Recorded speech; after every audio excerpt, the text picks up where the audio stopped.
The RSPCA is nearly 200 years old, and they've been given the amazing opportunity to have a garden at the Chelsea Flower Show. The RSPCA garden is a stylish sanctuary for wildlife and people, celebrating how we can share our spaces with animals which enrich our lives. The RSPCA is celebrating its 200th anniversary, so this is a real privilege to be able to have something as special as this coming to Stapley, and it feels really apt to be linking people and gardens and wildlife together in the 200th year of the RSPCA.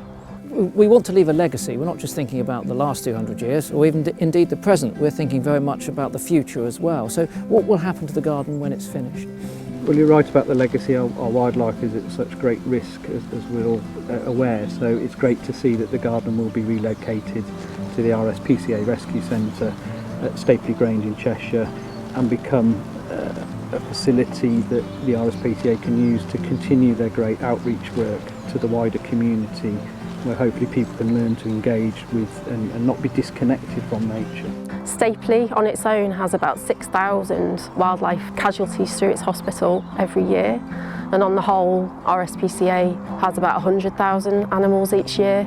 So we get badgers, foxes, otters, and bird species, garden birds, right down to the tiniest bat that comes through our wildlife centre, and the team here are so skilled at looking after them and rehabilitating them and getting them back into the wild. It's an absolute privilege and an immense honour to be representing the RSPCA and working with the RSPCA. All of my life I've been keen on wildlife and a supporter of wildlife and of rescuing pets as well, so it's a real privilege to be able to create this garden. So we're going to create a really good habitat for wildlife to come into and use this space. So we have 5 trees coming in. We have a native hornbeam hedge, which is a great nesting habitat, and birds need cover as well to be away from things like predators. Here at Stapley they rescue seals, and we've just visited some this morning, and otters as well. So to reflect that journey of those rescued animals, we have a rill that snakes its way through the garden, and the rill is made of recycled plastics, post-consumer plastics, and part of that is carrying this message of the litter and debris we see on beaches and in our countryside, which is really having a devastating effect on our wildlife. So hopefully it's a unique part of the garden that hopefully will bring that message to the fore. Litter can cause a major issue with animals, from getting their heads caught in pots and cartons and pieces of plastic, and these are things that we can all do something about, because these plastic bags, these plastic loops can do serious harm to wildlife. So a lot of the casualties that we do get here are caused by this kind of litter.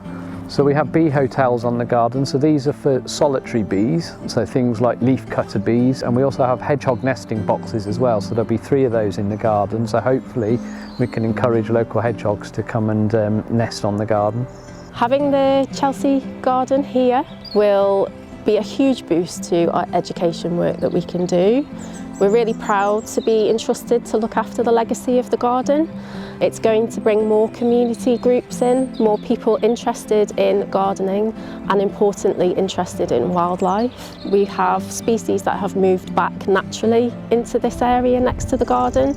So we have badgers, we have foxes that are already using the area next to the garden.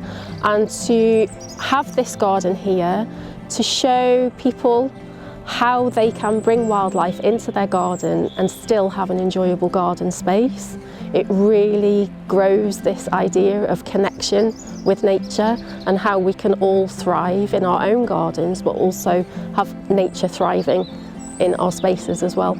Being at Chelsea and that international and national audience will really raise awareness of the RSPCA. Hopefully it will help generate extra funds so they continue that great, fantastic work that they do as well. We can all help wildlife, which we know is in serious decline. Even small acts like putting up a bird box, a hedgehog hotel, or doing a litter pick can make a huge difference. UK wildlife is under threat, but we all have the power to change that and to ensure that animals and nature and our own well-being thrives into the future.